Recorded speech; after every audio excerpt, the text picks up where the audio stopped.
Evening routine. അതായത് ജർമ്മനിയിലെ ഒരു സമ്മർ ടൈമിലുള്ള എൻ്റെ ഈവനിങ് റുട്ടീനാണ് നിങ്ങൾക്ക് കാണിക്കാൻ പോകുന്നത്. അപ്പം ഞാൻ എൻ്റെ ഈ വീട്ടിലെ ഡ്രസ്സൊക്കെ ഇട്ട് ഞാനിപ്പോൾ ഡ്രസ്സ് മാറി പുറത്തേക്ക് പോകാൻ പോവാണ്. അതായത് നമ്മുടെ സാധനങ്ങളെല്ലാം തീർന്നു ഗായ്സ്. അതായത് വീട്ടിലിനി ഒരു സാധനവും ബാക്കിയില്ല. ഞാൻ അരിയും പച്ചക്കറിയും എല്ലാ സാധനങ്ങളും വാങ്ങിച്ചായിരുന്നു, പക്ഷെ അതെല്ലാം തീർന്നു. ഞാനിന്നിപ്പോൾ രാവിലെ വിശന്ന് വലഞ്ഞിരിക്കുമായിരുന്നേ. അപ്പോൾ കുക്ക് ചെയ്യാനായിട്ട് നോക്കിയപ്പോഴത്തേക്കാണ് ഒറ്റ സാധനങ്ങളില്ലാന്ന് മനസ്സിലായത്. നാട്ടിലാകുമ്പോൾ നമ്മളതൊന്നും വലിയ ബോധേഡല്ല. കാരണം എന്ന് വെച്ചാൽ വീട്ടിലെ അമ്മമാരുണ്ടല്ലോ, അതിൻ്റെ ഒരു അഹങ്കാരം നമുക്കുണ്ടായിരുന്നു. അതെനിക്ക് ഇപ്പോഴാണ് മാറിത്തുടങ്ങിയത്. അങ്ങനെ എനിക്ക് മനസ്സിലായി, സഞ്ചിയും തൂക്കി നമ്മൾ സാധനങ്ങൾ പോയി മേടിച്ചില്ലെങ്കിൽ എനിക്കിവിടെ ആരും കൊണ്ടുവന്ന് തരാൻ പോകുന്നില്ല ഒന്നും കഴിക്കാനായിട്ടെന്ന് എനിക്ക് മനസ്സിലായി. അതുകൊണ്ട് ഞാൻ എൻ്റെ തൊട്ടടുത്ത കടയിലിട്ടാണ് പോകുന്നത് കേട്ടോ. അതായത് കൂടുതൽ നടക്കാനുള്ള ത്രാണിയില്ല, അത്രക്കും വിശന്ന് പണ്ടാറടങ്ങിയിരിക്കുകയാണ്.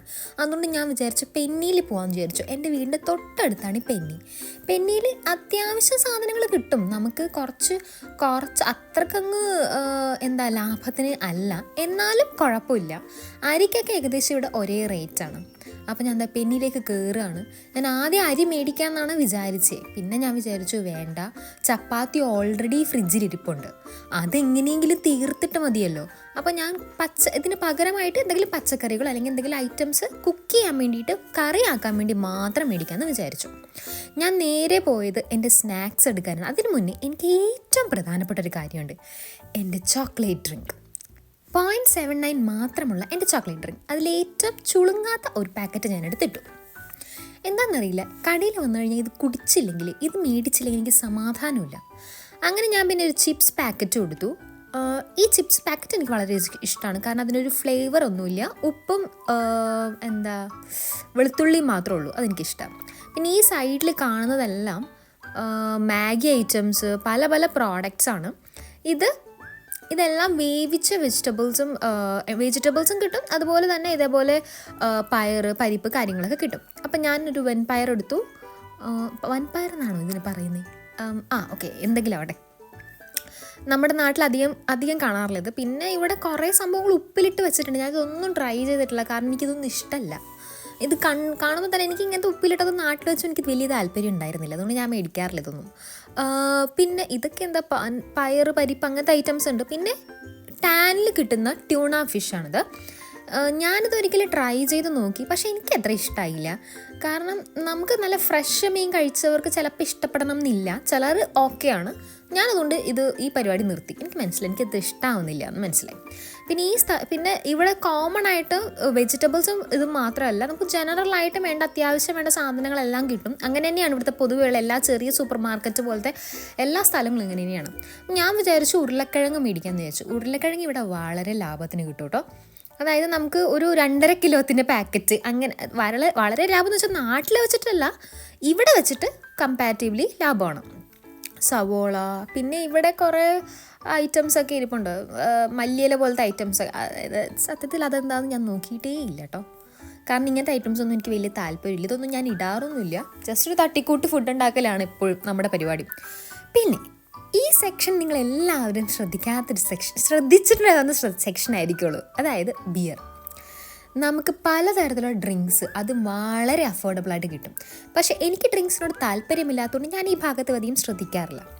അങ്ങനെ ഞാൻ ഉരുളക്കിഴങ്ങിൻ്റെ ഒരു 2.5 കിലോത്തിൻ്റെ ഒരു പാക്കറ്റ് എടുത്തു. കാരണം ഉരുളക്കിഴങ്ങ് ആകുമ്പോൾ നമുക്ക് എങ്ങനെയെങ്കിലുമൊക്കെ അഡ്ജസ്റ്റ് ചെയ്ത് തിന്നാം, അതിനൊരു വേറൊരു ടേസ്റ്റ് ഉണ്ടാകും. നമ്മൾ ഉരുളക്കിഴങ്ങ് മെഴുക്കുവരട്ടി ഉണ്ടാക്കാമെന്ന് ഞാൻ വിചാരിച്ചു. പിന്നെ ഞാൻ ജസ്റ്റ് ഇവിടെ ഉള്ളതൊന്നും എടുത്തിട്ട് നേരെ ബില്ലടിക്കാനായിട്ട് നിന്നു. ഒരു കവറും എടുത്തു, കാരണം ഞാൻ കവർ എടുത്തില്ലായിരുന്നു. പിന്നെ പേപ്പർ കവർ ആയതുകൊണ്ട് ഒരു 0.25 ഉള്ളൂ. അങ്ങനെ ഞാൻ സാധനങ്ങൾ നോക്കി നടക്കുകയാണ്. പ്രത്യേകിച്ച് ഒന്നുമില്ല, ഈ സാധനങ്ങൾ നോക്കി ചുമന്ന് നമ്മൾ തന്നെ നടന്നു പോകണം. പോകുന്ന വഴിയിലുള്ള ഏരിയ ആണ് ഇതൊക്കെ, കാണാനായിട്ട് അടിപൊളിയാണ്. പിന്നെ എന്ന് വെച്ചാൽ നമ്മൾ ഈ സാധനങ്ങൾ തൂക്കി പിടിച്ച് നടക്കുമ്പോണ്ടല്ലോ, ഇത് ചുമന്നുകൊണ്ട് നടക്കുമ്പോൾ അത്ര സുഖം തോന്നാറില്ല. ഞാൻ എൻ്റെ ഒരു വീഡിയോ ജസ്റ്റ് ഒന്ന് എടുത്തു പോണ വഴിക്ക്. അങ്ങനെ നമ്മൾ പോവുകയാണ്. ഇനി അതായത് ജസ്റ്റ് ഒന്ന് ക്രോസ് ചെയ്ത് കുറച്ചൊന്ന് ദൂരം പോകണം നമ്മുടെ സ്ഥലത്തേക്ക് എത്താനായിട്ട്. ഇതിപ്പോൾ ഏകദേശം ഇവിടെ ഒരു 8 മണി ആയിട്ടുണ്ട്, രാത്രി 8 മണി ആയിട്ടുണ്ട്. പക്ഷേ സമ്മർ ടൈമിൽ വളരെ വൈകിയാണ് സൂര്യൻ അസ്തമിക്കാറ്. അതുകൊണ്ട് തന്നെ ഈ ടൈമിൽ പക്ഷേ എത്ര വന്നു കഴിഞ്ഞാൽ ഇതെന്ത് സംഭവം എന്ന് എനിക്ക് മനസ്സിലായില്ല കേട്ടോ.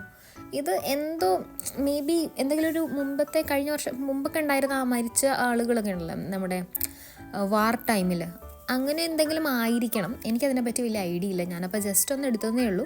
നമ്മൾ എന്നിട്ട് സമ്മർ ടൈമിലായിരിക്കും ഈ സൂര്യൻ വളരെ വൈകാരിക അസ്തമിക്കുന്നത്. പക്ഷേ എല്ലാ വണ്ടികളും ഏകദേശം പോയി കഴിഞ്ഞിട്ടുണ്ടാകും. ഞാൻ വേറെ വീഡിയോസിൽ പറഞ്ഞിട്ടുണ്ട്. അതായത് ഇവിടെ ഉള്ളവർ വളരെ നേരത്തെ കിടന്നുറങ്ങുന്നവരാണ്. ഇൻ്റർനാഷണൽ സ്റ്റുഡൻസിനെ അല്ല ഞാൻ പറയുന്നത്, പക്ഷേ ഇവിടുത്തെ അങ്കിൾമാരും ആൻറ്റിമാരും അപ്പൂപ്പന്മാരും അമ്മൂമ്മമാരും അങ്ങനെ ഫാമിലി ആയിട്ട് താമസിക്കുന്നവർ. ഇതാണ് നമ്മുടെ വില്ല. ആഹാ, ഒരു പ്രേതാലയം പോലെ ഉണ്ടല്ലേ, അടിപൊളിയാണ് കേട്ടോ. അങ്ങനെ ഞാൻ ഡോറ് തുറന്നു അകത്തേക്ക് കയറി. എൻ്റെ മുറി എന്ന് പറയുന്നത് ഇപ്പിച്ചിരി വൃത്തിക്കുറവുണ്ട്. ചില സമയങ്ങളിൽ ഞാനത് വൃത്തികേടാക്കാറുണ്ട്. അങ്ങനെ എനിക്ക് അതിനൊന്നുള്ള സമയമില്ല. നേരെ എന്തെങ്കിലും ഉണ്ടാക്കി കഴിച്ചേ പറ്റുമെന്ന് എനിക്ക് അത്രയ്ക്ക് വിശന്നിരിക്കുമായിരുന്നു. അങ്ങനെ ഞാൻ വിചാരിച്ചു ചപ്പാത്തി ഉള്ളതുകൊണ്ട് ഉരുളക്കിഴങ്ങ് മെഴുക്കുവരട്ടി ഉണ്ടാക്കാമെന്ന് വിചാരിച്ചു. ഓയിൽ കടുക് പൊട്ടിച്ച് സവാള ഇട്ട് കുറച്ച് മഞ്ഞപ്പൊടിയും മുളക് പൊടി ഇട്ട് വാട്ടിയതിന് ശേഷം നേരെ ഉരുളക്കിഴങ്ങ് അങ്ങോട്ട് എടുത്തിട്ടു. ഒരു ഉരുളക്കിഴങ്ങ് മെഴുക്കുവരട്ടി അങ്ങോട്ട് ഉണ്ടാക്കി. കൂടുതൽ ഉണ്ടാക്കി വെക്കും, അതാണ് എൻ്റെ ശീലം. എന്നിട്ട് നേരെ ഫ്രിഡ്ജിലേക്ക് അങ്ങോട്ട് കയറ്റി വെക്കും. കാരണം നമുക്ക് ഇവിടെ ഒറ്റയ്ക്ക് കുക്ക് ചെയ്യുമ്പോഴാണ് ഇങ്ങനത്തെ കുറേ കാര്യങ്ങൾ മനസ്സിലായി. നമ്മൾ എല്ലാ ദിവസവും ഇങ്ങനെ കുക്ക് ചെയ്യാനുള്ള ആ ഒരു മടിയും വരാറുണ്ട് കേട്ടോ. അതുകൊണ്ട് ഞാനിവിടെ ചെയ്യാറുള്ള പരിപാടി ഇതാണ്. കൂടുതൽ ഉണ്ടാക്കി വെച്ചിട്ട് നേരെ ഫ്രിഡ്ജിലേക്ക് അങ്ങോട്ട് കയറ്റി വയ്ക്കും. എന്നിട്ട് ഓവനിൽ വെച്ച് ചൂടാക്കി എടുക്കും. അപ്പോൾ ഉരുളക്കിഴങ്ങ് ഏകദേശം ഇപ്പം നല്ലോണം വെന്തതിന് ശേഷം ഞാൻ നേരത്തെ മേടിച്ച പയറുണ്ടല്ലോ, പയർ ഓൾറെഡി വേവിച്ച പയറാണത് ശരിക്കും. അങ്ങനെ ടിന്നിലാക്കി പയർ, കടല, പരിപ്പ് കിട്ടുമെന്ന് ഞാൻ ശ്രദ്ധിച്ചിട്ടില്ല, വൻപയർ, അങ്ങനത്തെ ഐറ്റംസ് എല്ലാം കിട്ടും. ഇത് ഞാൻ ജസ്റ്റ് വെളുത്തുള്ളിയും ഒക്കെ ഇട്ട് ജസ്റ്റ് ഒന്ന് വഴറ്റിയെടുത്തു. പിന്നെ തൈരും ഇട്ട് നേരെ ഓവനിലേക്ക് വെച്ച് ചൂടാക്കിയെടുത്തു. ഇതാണ് നമ്മുടെ ഡിന്നർ. ഈ ഡിന്നർ ഞാൻ എൻ്റെ ഫേവറേറ്റ് പ്രോഗ്രാം തട്ടിമുട്ടിയും കണ്ടിട്ടാണ് ഞാനത് കഴിക്കാറ്. അങ്ങനെ ഞാൻ ഇത് അടിച്ചു കയറ്റിയപ്പോൾ എനിക്കുണ്ടായൊരു മനസ്സമാധാനം എന്ന് പറയുന്നൊരു സംഭവമുണ്ട്. എൻ്റെ പൊന്നൊരു രക്ഷയില്ല മോനെ. ഇനി ഞാൻ ഡ്രസ്സൊക്കെ മാറി എങ്ങോട്ടാണെന്നായിരിക്കും നിങ്ങൾ വിചാരിക്കുന്നത്. ഭക്ഷണം കഴിച്ചു കഴിഞ്ഞു, സാധനങ്ങളും വാങ്ങിച്ചു കഴിഞ്ഞു, ഇനി ഞാൻ ഈ പാതിരാത്രി എങ്ങോട്ടാണെന്നല്ലേ നിങ്ങളെല്ലാവരും വിചാരിക്കുന്നത്? അതെ, നമ്മൾ നടക്കാൻ പോവാണ് ഗൈസ്. ഭക്ഷണം അടിച്ചു കഴിഞ്ഞ് കഴിഞ്ഞാൽ നേരെ കയറി ഏതെങ്കിലും ഒരു ചെയറിൽ കയറി ഇരുന്ന് ഫോൺ തോണ്ടിയാലോ അല്ലെങ്കിൽ ബെഡിൽ കിടന്നുറങ്ങിയാലോ ഹെൽത്ത് എന്ന് പറഞ്ഞൊരു സംഗതി ഉണ്ടല്ലോ, ഇവിടെ ജർമ്മനിയിൽ നമ്മൾ പോകും കേട്ടോ. അതായത് ഹോസ്പിറ്റലിൽ നമ്മൾ എമർജൻസി എന്ന് പറഞ്ഞാൽ നമ്മുടെ മേത്തിൽ നിന്ന് ചോര പോകുന്ന രീതിയിലുള്ള എമർജൻസി അല്ലാണ്ട് ഇവരൊന്നും അറ്റൻഡ് ചെയ്യത്തില്ല. അതുകൊണ്ട് നമുക്ക് ലൈറ്റ് ഹെൽത്ത് ഇഷ്യൂസ് ഉണ്ടെന്ന് പറഞ്ഞ് ചെന്നിട്ട് ഒരു കാര്യമില്ല. അതോടുകൂടി എനിക്ക് മനസ്സിലായി, ആരോഗ്യം ശ്രദ്ധിച്ചില്ലെങ്കിൽ ജർമ്മനിയിൽ നിൽക്കുകയാണെങ്കിൽ പണിപാളും. നാട്ടിലാണെങ്കിൽ നമുക്ക് എങ്ങനെയെങ്കിലും ഒരു ഹോസ്പിറ്റലിൽ അങ്ങോട്ട് പോകാമെന്നേ, അത്രേ ഉള്ളൂ. പക്ഷേ ഇവിടെ എല്ലാം പബ്ലിക് ആയതുകൊണ്ട് നമ്മൾക്ക് ചിലപ്പോൾ ഒരു വെയിറ്റിംഗ് ലിസ്റ്റ് അങ്ങോട്ട് തരും. നമ്മൾ ഹോസ്പിറ്റലിൽ ചെന്നാൽ പോലും അടുത്ത മാസം ആയിരിക്കും നമ്മൾക്ക് വെയിറ്റിംഗ് ലിസ്റ്റ് അപ്പോയിൻമെൻറ്റ് കിട്ടുന്നത്. അതുകൊണ്ട് ഹെൽത്ത് നോക്കാതിരിക്കാൻ ഒരു രക്ഷയില്ല. ഞാൻ നേരെ നടക്കാൻ പോയി എനിക്കിപ്പോൾ നടക്കാൻ പോയില്ലെങ്കിൽ ഒരു മനസ്സമാധാന കുറവാണ്. അപ്പം നേരെ വൈകുന്നേരം ഡിന്നർ കഴിച്ചതിന് ശേഷമാണ് നടക്കാൻ പോകുന്നത്.